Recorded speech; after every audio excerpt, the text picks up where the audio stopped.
Good evening, Jessica. This story can be described as truly horrifying. BPD says 21-year-old Fabian Preto assaulted and then forced a young woman into a car. I spoke with several witnesses, all telling me that woman was in fear for her life. We obtained video from one of those witnesses calling for the victim to get out of the car, but have chosen to mute out the victim's screams.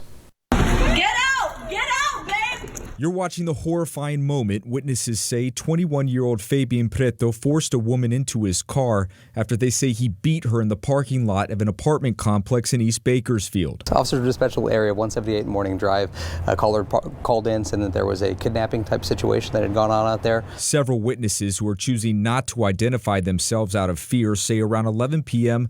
they saw Preto beating the victim. They say one of the neighbors, an Army veteran, said he was going to help and tried to intervene when Preto hit the victim and forcefully dragged her into the car. Get out! Get out, babe! Witnesses say the victim was screaming for her life as Preto drove away.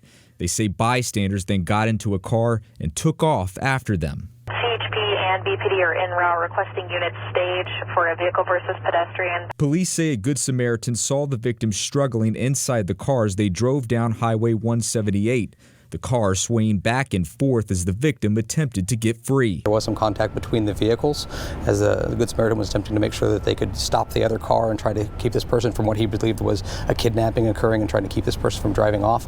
And at some point in that altercation, the suspect got out and pointed a firearm at the Good Samaritan. That's when BPD says the Good Samaritan ran their truck into Preto, causing him to drop the gun. Once he was down, the Samaritan called the police. Male driver of the pickup currently has the other male on the ground. This ended up as being a good outcome that this victim was able to stop from getting taken, and it was able to minimize the amount of injuries and things that she sustained. Preto was taken to the hospital for moderate injuries. According to the Kern County Superior Court, in 2018, he was sentenced to a year in jail for pleading no contest to attempted murder, as well as carrying a loaded firearm without a registration and assault with a firearm.